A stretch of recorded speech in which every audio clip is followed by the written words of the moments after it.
The reason I call it the Frankenstein drift build is 8, 9, or 10 different vehicle makes into this truck. Driving in LA, throwing sparks in front of a CHP. Dang. I didn't realize he was behind me yet. Yeah. I didn't build this truck to show off how much money I have. No, What I do is I buy the most economical stuff. Sometimes, yes, you have to spend where the money is supposed to be spent. right. Spending third gear. Yeah. So, oh, what does this do? And I was asking about the hydro was I really didn't know at the time. Yeah. You pull it? He's like, yeah. And we're coming off the on-ramp, just pulled it and just let go instantly, just to show me what it does. Yeah. And say, hey, can I get along? Right along. They're gonna be like, you have a helmet? Yeah. All right, jump in. People say they're a car community. I don't think they are. But again, to each their own. They have the motivation to come up to you and talk to you. Like that has to be the best thing.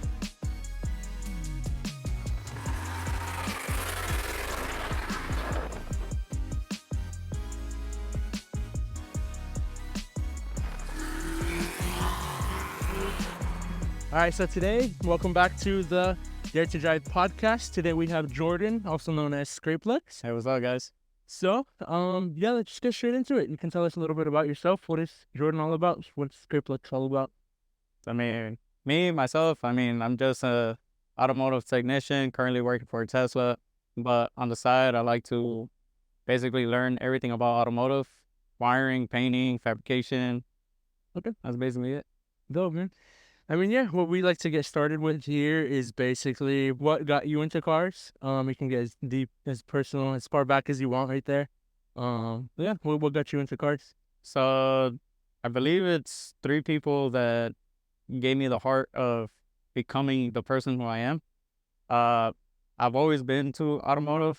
I've always been into cars since I could go back as far as, I don't know, age 5, age 6, especially where my parents would take us to TJ and I would see the wannabe Hot Wheels, and I've always wanted them. Coming back over here, going to Walmart, I always wanted the Hot Wheels. So I've always been into automotive, but the true people that got me into the actual real life car scene is my cousin that is a shop foreman. Well, he was at the time a shop foreman for a dealership, but he was also drifting a 350Z when SoCal Sideways first came out.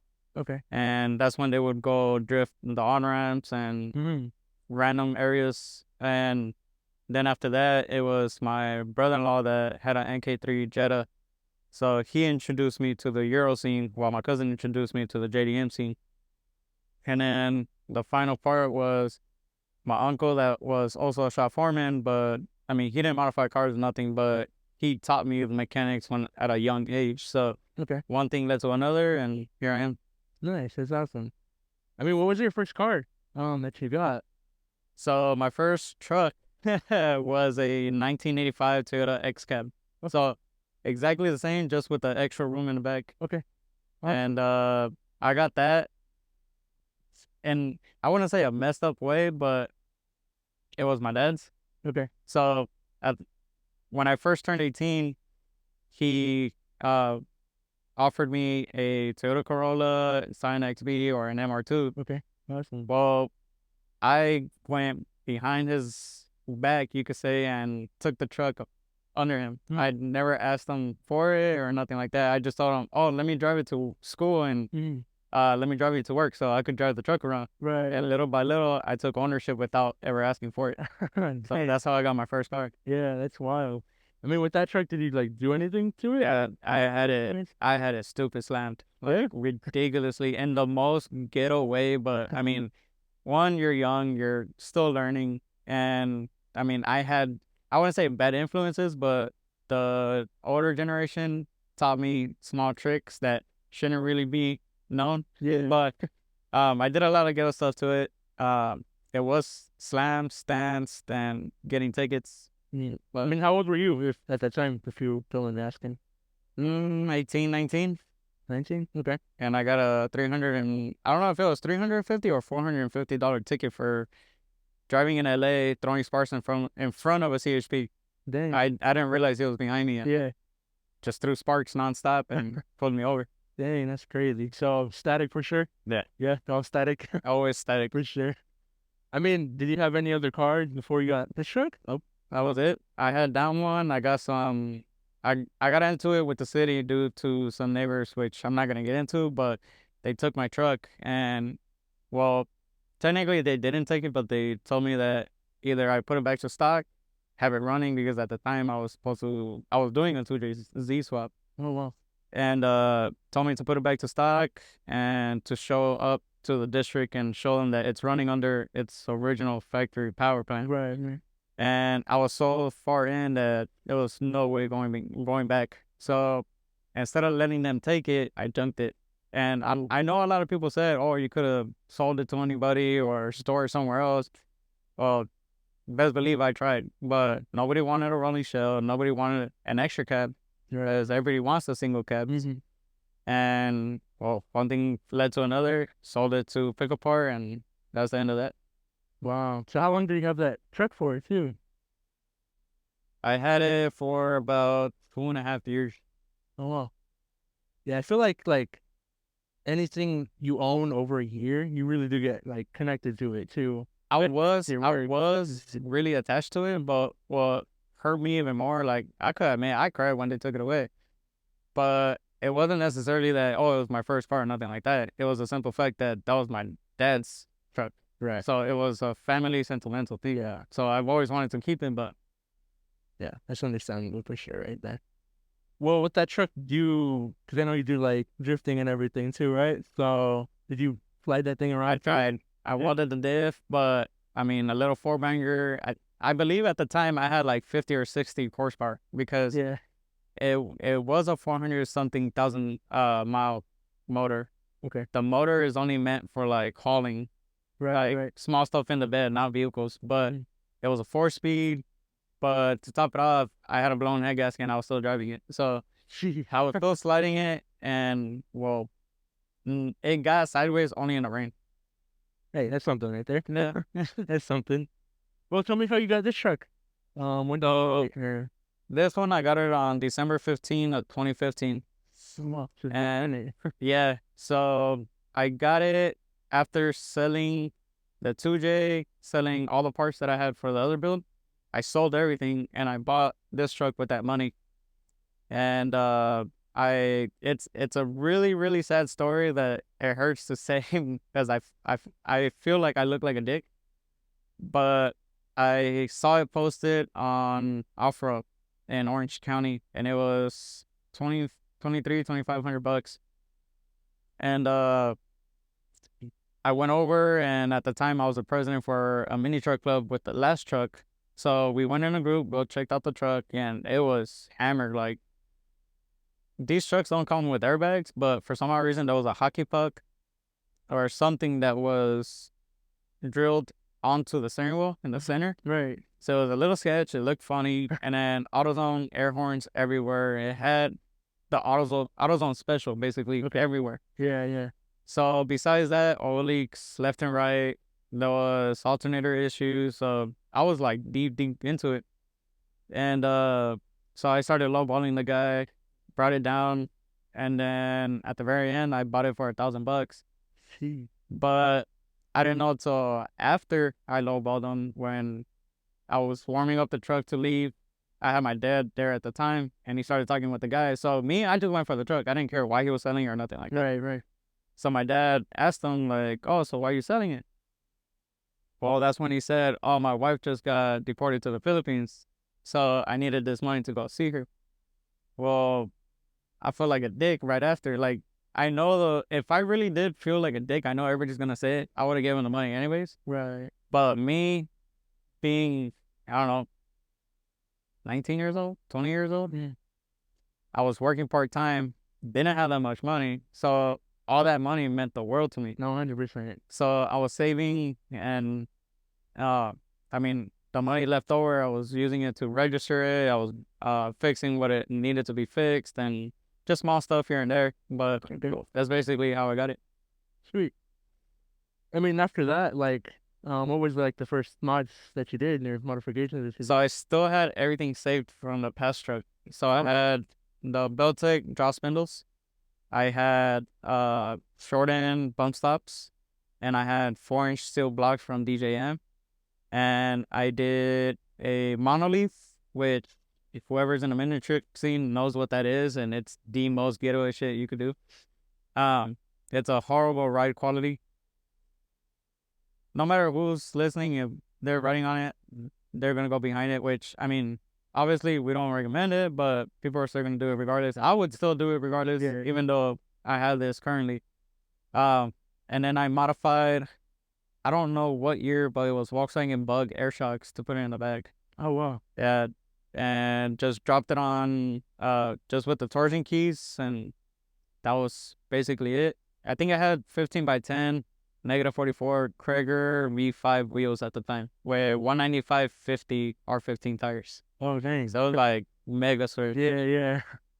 That's wild right there. But that was basically it. Okay, cool. I mean, yeah, I've seen like on your Instagram you call it like the Frankenstein drift truck right there, right? Yeah. Can you explain that a little bit? So the reason I call it the Frankenstein drift build is I don't know, I don't remember the top of my head, but I have like 8, 9, or 10 different vehicle makes into this truck. So I have Chevy parts, I have 350Z parts, I have Lexus. I mean, technically Toyota and Lexus are the same, but if you start just looking at brands, obviously it's two different brands. But literally I went through, I wouldn't say I went through, but every time I would see something dope, like for instance, I saw Hurt with the MR2 electric power steering pump. Yeah. I was like, cool, I want that. But I saw the price, I'm like, nah, I don't want it. But then I learned that Volvo was carrying it too. Right. So I went to the junkyard, I found a 2012 Volvo S40, and they have the electric hydraulic power steering pump, exactly the same.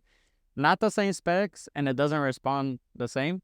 But me being a grassroots beginner type of dude, it's more than enough for me. For Being her, he fucking 100-something plus entries, like he needs that fast response, which this is not gonna see more than third gear. right. So I mean, besides that, I don't know what else. I mean, I forgot who else did a Frankenstein rack and pinion kit. I wanted to do that, but luckily a friend of mine, called internet friend, his name is Jake, and he has a company called StatFab, and he made the rack and pinion and or the mount, the steering column. So I modified it just a little bit to make it work on my truck. Okay. Because his is a bolt-on kit, but currently with the ride height that I was before, I was more slammed, so all the mounting points were shaved off. They were not there no more. So from his setup, I have it raised maybe like an inch higher, inch and a half higher. So Okay, not too bad. yeah, so the whole thing is just built off of the Euro scene and the JDM scene. Okay, So made trade there. yeah, so I mean, how else would I put it? Like, if I like something, I'm gonna make it work. Yeah. Even though it's not bolt-on, I'm gonna make it work. That's badass. I mean, how do you? I mean, to want to say like, how do you make it work? Like, weld it on or Yeah, pure fabrication. Like, I do literally, your own work and everything too? yeah. So literally, Sweet. literally everything on this truck, Uh-huh. I did it. I had some help here and there learning about it, Okay. but like the wiring, the painting, the fabrication, the plumbing, everything, I learned and did it on my own. Okay. But one thing I would say is I didn't build this truck to show off how much money I have or show off, like, how do I say, like the dope, like most expensive brands. Like, No, what I do is I buy the most economical stuff. Sometimes, yes, you have to spend where the money is supposed to be spent, right. for safety reasons. But um I basically built the whole truck to learn every single aspect of automotive.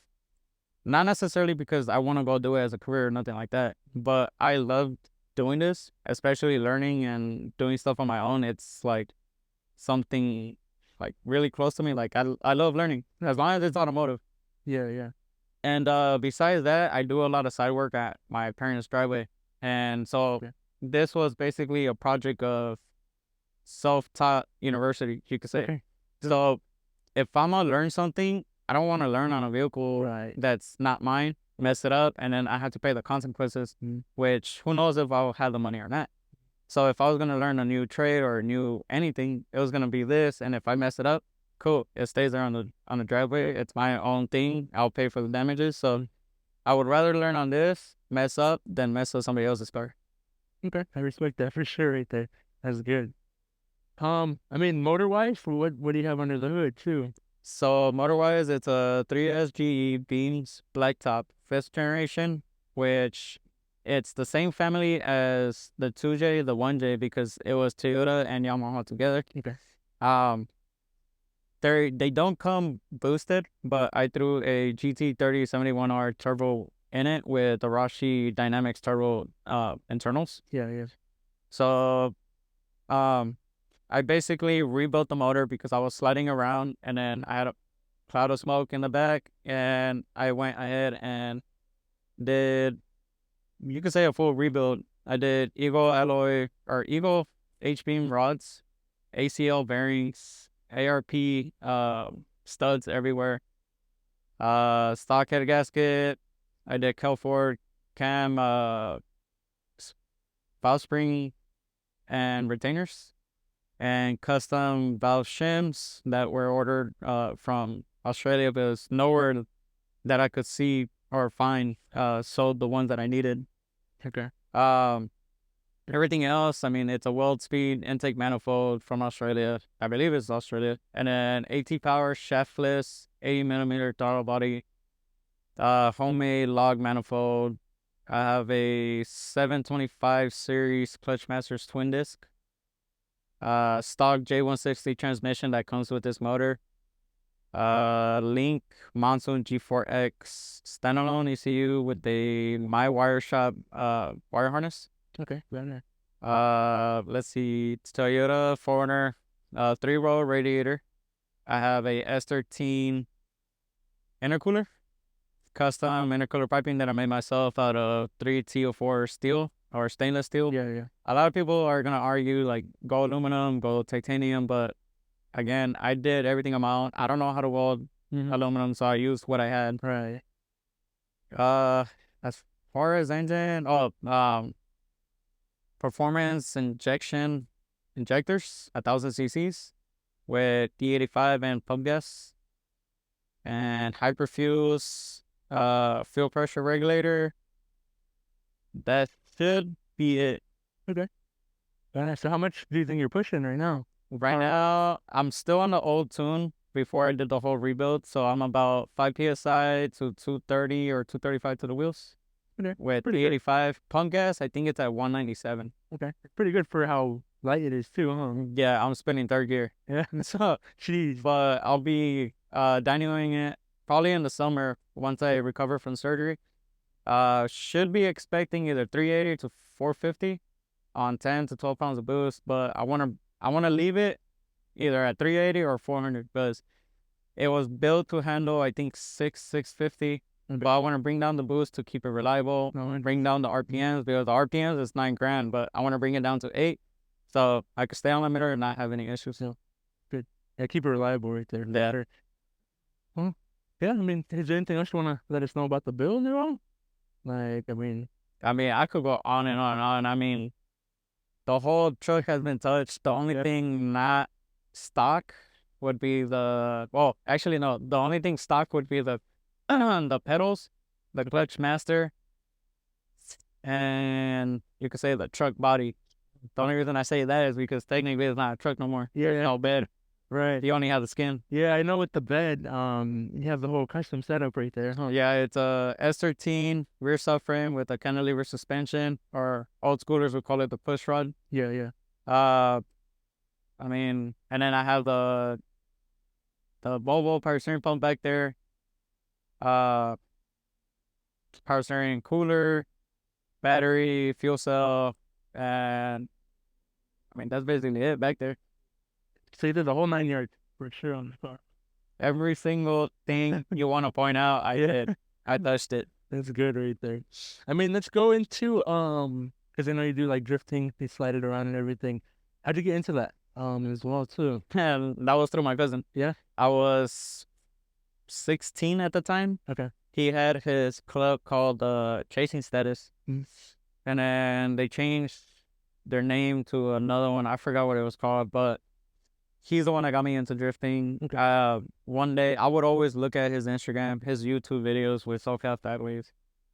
And one day we were leaving his mom's birthday from Mimi's Cafe, and I asked him if I could get a ride along going back to his house. He's like, "Yeah, shoot through." And to me, it was like the world, like that meant a lot Yeah. because he always kept to himself. So I was like, "Oh, this is like a dope ass moment. Mm-hmm. I've never had it." And then we're getting out the freeway. I'm like, "Oh, what does this do?" And I was asking about the hydros. I really didn't know at the time. Yeah. He's like, "Oh, this locks up the back wheels." He's like, "All right." I asked him like, "Can you pull it?" He's like, "Yeah." And we're coming off the on ramp, just pulled it and just let go instantly, just to show me what it does. Yeah. But I guess he saw how excited I got over that, Mm. that he turned right, went into an industrial area, and just fucking started smoking the tires. Like he literally just put on that day. He smoked them just to let me feel and see everything that he does. Okay. So after that, I was like, done deal. Was the start of it all right there. That was a drug. Cool.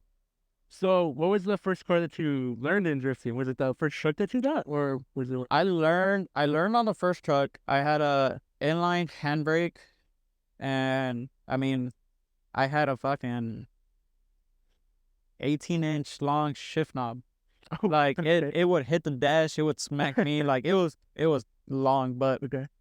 it was horrible. The worst shit I could do. It had bad gearing, too long, no power. But I mean, it would get down in the rain, but it was all first gear. Okay. This one, on the other hand, this is where like when I was in A, I would drift second gear at Apple Valley Speedway. It was cool, but clutch kick after clutch kick after clutch kick.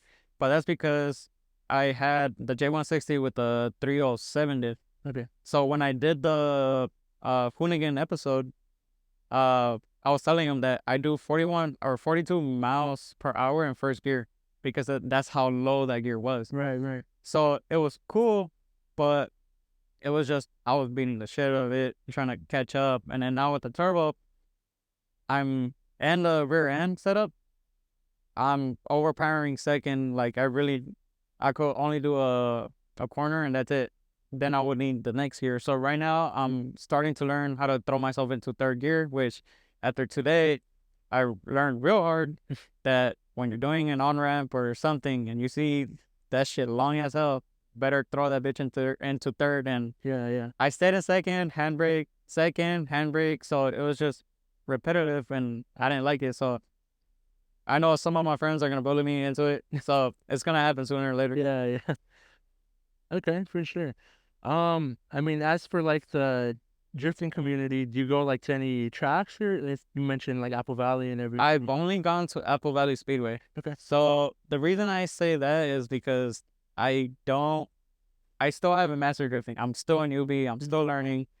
It might look different behind, like, or not in the behind the scenes, but like to what everybody's seen on Instagram. Right, all the viewers and everything. Yeah, they've seen some of my fuck ups. They've seen my not I wouldn't call it style, but like the way I drift, whatever. Some of them have called me out on what to do better.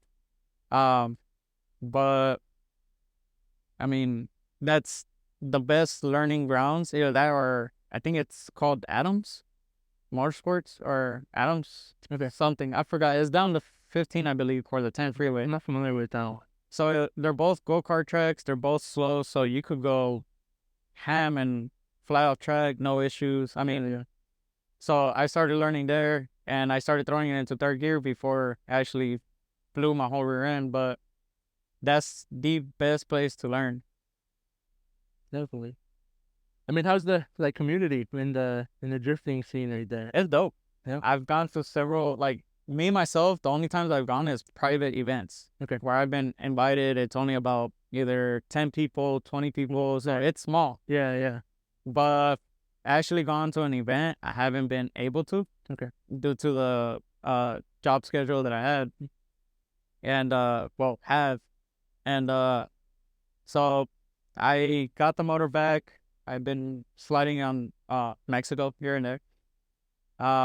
But once I recover from surgery and buy some new I forgot what they call it, drift spurs. Then I'll start heading to the track more, start hitting more events. But the Okay. people are dope. Like Yeah. I've met Michael Diaz through it. I've met Gabe Franco through it. Nelson. I mean, I've met numerous amount of people. I've met both the owners of Daily Driven Exotics, the Hoonigan people. Uh, I mean, the list goes on. Like I've met a lot of people through it. They're all humble as hell. The only people I wouldn't say I wouldn't get along with them, but it's like what people do, they love, and they're always gonna do it, no matter if people say something wrong, something good. Yeah. Yeah. But I'm anti takeover. Like I don't like it. If that's your deal or that's your sport, go for it. But don't talk to me about it. Don't involve me. Like I don't like it at all. Yeah. Um, but the people that really I mean, I wouldn't say look down on drifters, but there's internet beef between both because the drifters are saying take it to the track. The other people are saying no, this is a different sport than you guys. But then the news channels try to put us together. So it's two different groups, Yeah. two different aspects of life, and the way you view it is the way you view it. That's on you. Everybody, I mean, to each their own. Um, but as far as like just the straight drifting community, everybody's humble. I love everybody. And you can go up, ask a million questions. They'll let you know what to do better. And they'll call you out your mistakes. And if you don't have a car and you don't know anybody at all, but you go to a drift event and say, "Hey, can I get a ride along?" They're gonna be like, "You have a helmet? Yeah. All right, jump in." So nobody pushes anybody away. If you're in the drifting community, everybody watches out for each other. Especially like if you go break something and you need something from AutoZone, they'll throw you their keys to their car, drive down, or they'll tow you home. It's good. So drifting community is definitely humble. Like I love it. Everybody's nice. It's good to hear for sure. Yeah. Definitely that's really good to hear because I know there's a lot like toxic people in the community too. That's really good to hear that they're really helpful and open with everything right there. Yeah. That's good. Yeah, that's for the takeovers. I totally agree with you on that. And two, mm, it should be just on the track. I agree. Like I know I'm gonna get called out on that too, because I mean, how I said I've gone to Mexico and I've done what I've done, but like I go on weekends to either industrial areas, there's nobody there, Yeah. or I do a simple on ramp like at 3, 4 o'clock in the morning. There's no one there, so I literally go and scout the place before I even hit it. So I don't do intersections, I don't do anything public, so I gotta make sure the area is clean. But again, that's just the aspect, or not the aspect, but that's just my situation where I just got the motor back. I want to play around with it, but I don't have the funds, tires, or anything to go to the track just yet. Right. But coming in the next couple months, best believe all I'm gonna hit is just the track, hit it with the homies. Definitely. That'd be sick. Yeah, sure. I mean, would you ever want to do like competitive drifting? Go to any like actual event or anything? I mean, I'll go to the events and I'll slide, but as far as like actual competing, I don't see myself doing it. No? Why is that? If you don't mind me asking. I don't know. Like to me, it's just a fun activity to do on the weekend. I don't want to chase it as a career. I don't want to chase it as a YouTube thing. Like, yeah, I have my own YouTube, Instagram, and all that, but like competitive, I don't know. I don't see myself doing it. I'm proud of my homies that have done it. Like Philly, I don't know which Instagram, but like Philly Toes or Philly Drifts. Yeah, I've He like I'm proud of him. He's gone into it. Michael Diaz, he's into it. I mean, I met him after he was already in it. But I mean, seeing your homeboys like grow and just build their own career little by little, like it's dope. And what they do for a living to make their goals come true, like it's dope. Yeah. Like Philly, for an instance, he tows trailers for a living. He trailers his 350, 370Z all the way to Guadalajara, Jalisco, in Mexico, to drift for Formula D over there. Really? Over here, he still competes, hot pit and other stuff, but I believe he grew up drifting here. Okay. But seeing him chase his dreams somewhere else, and then still coming back and still competing hard as hell, like, I don't know, it's dope seeing your homies succeed in life, whether it's automotive or anything else. But no, 100%. It's good. I don't know. That's just me. Yeah, I respect that for sure. Yeah. Some people just keep it as a hobby for sure. It's good to hear though. As for people that might want to get into drifting, do you have any advice or like how to get into it or anything? All you need is a welded dip. Yeah. That's all you need. You don't need angle. You don't need power. Like, I did it because I wanted to experiment with the motor and build something that's unique. But I mean, I learned off of a 65, 75 horsepower mini truck, welded diff, too long of a wheelbase. So that's what let me grow into it. Start throwing my, how would say, my performance would slowly raise. Yeah. But all you need is a welded diff. Once you see yourself going a little bit faster, get yourself a handbrake. A lot of people are going to be against it. A lot of people will be with it because when the scene first started of drifting, nobody used handbrakes. Yeah. It was all body rolls, movements, and just whipping it using the momentum of the body weight. Right. But again, to each their own. But just get your car, weld the diff, go ham. For sure. I'm gonna do that tonight. Go for it. Just don't straight pipe it. That's nice. No, I'm just kidding. Well, yeah. I mean, on that note, we can start with the last 7 questions right here. Okay. So basically, just the last 7 questions of the whole show right here, the whole episode. So, first question? What is your favorite part of the whole car community right here? Whether that's in drifting, hang out, regular car community. What's your favorite part in the whole thing?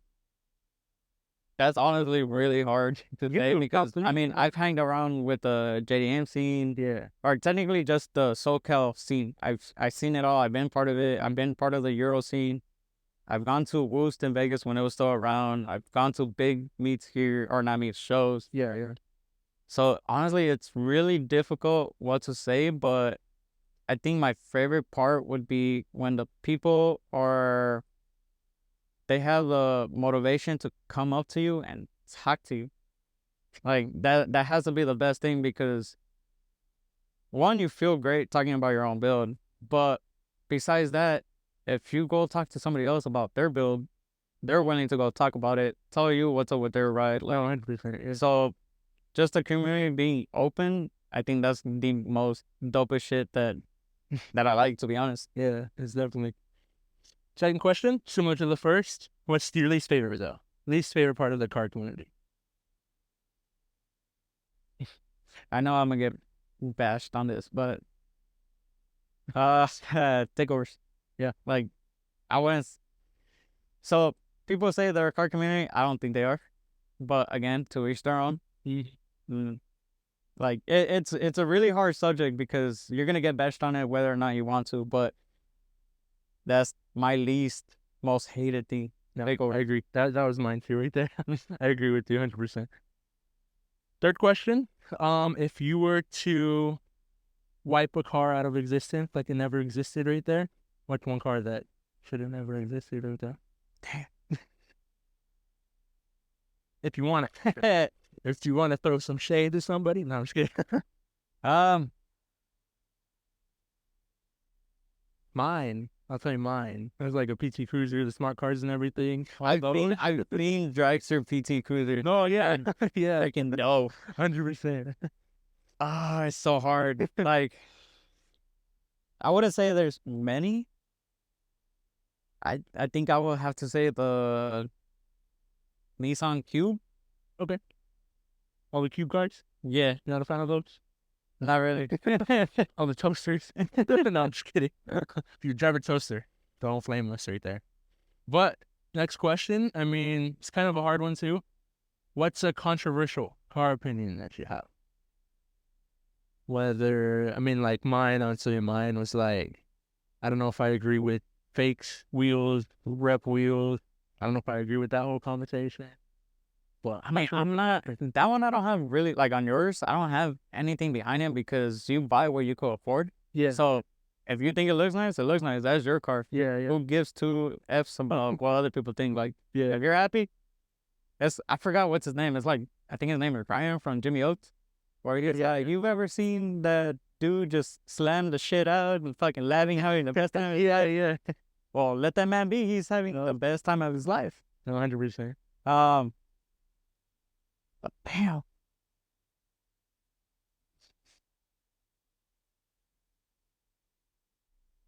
That honestly, that's really damn hard. But I think I would have to say what sounds good, because a lot of people prefer a straight pipe. Yeah. A lot of people prefer that rasp. Mhm. I don't like that. Yeah. I don't agree with. I mean, certain engines, cool, straight pipe. Like the inline sixes, dope. But there's certain cars that shouldn't be straight piped. 100%, I agree.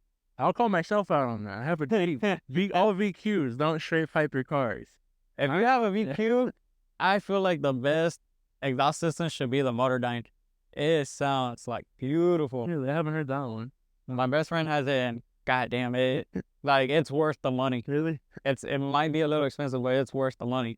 Couldn't look into that one. And on my car, I have deleted resonators. That's only straight pipe I didn't call.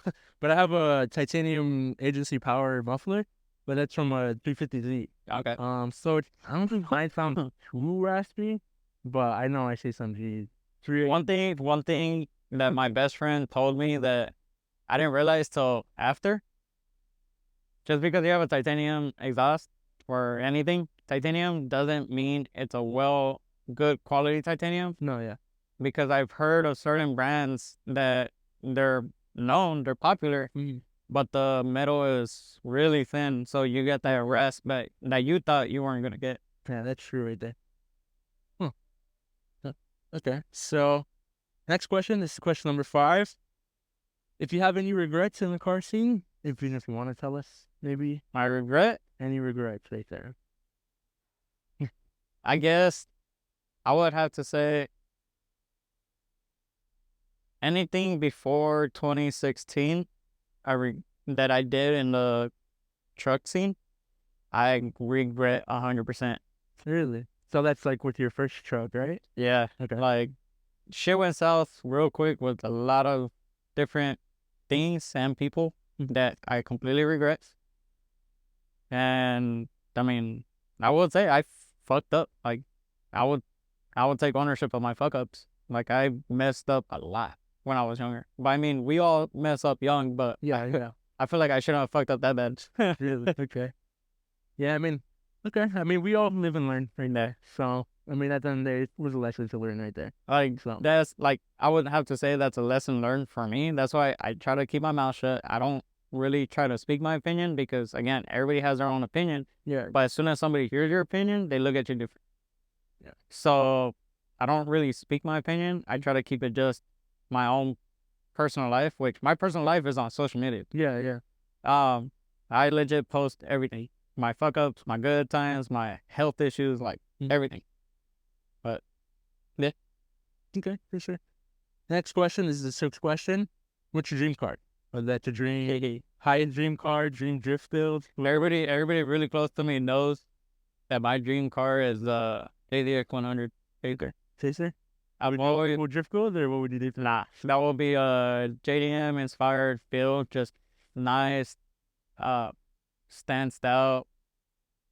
So like a clean build. I don't know if I'm pretty sure everybody knows who Adam LZ is. Yeah. His JZX 100 is like tits. Like, that's what I want. It's either that or do who else was it? I forgot who else had one. Oh, I know one of my homeboys has it too. His Instagram is I don't like rep wheels, I think. Oh, I know who you're talking about. Yeah, he lives nearby, and Jesse, I think, yeah, right? Yeah, that's his name. So he lives nearby, and I drew over his car. Like, it's near my house. I hear it all the time. Yeah. It's rare when I spot it, but dude, that's my dream car. Like, I'm ready. That's the only car I would let my LS 400 go, because I like big bodies. Yeah. Not to drift or nothing, but like, I don't know, something about 4 doors and it's a big boat. Yeah. I like that LS 400 too right there. I mean, what about dream wheels? What would you put on the Tracer right there? So, not a lot of people know about this wheel. The old schoolers might know, but it's called Superstar S1Cs. Okay. It's a 6-spoke. It's not center locking, but the center cap looks like it's a cover. Yeah. But it's a 3-piece wheel, and dude, I fell in love with it. And it's honestly, for my size, it's not even that expensive. It's like brand new, 600. 200 each? Yeah. Okay, that's not bad actually. It's not. So That's my dream wheel, and it's gonna be a minute before I get them because I just want to drive the show. Yeah, Shit. that's good right there.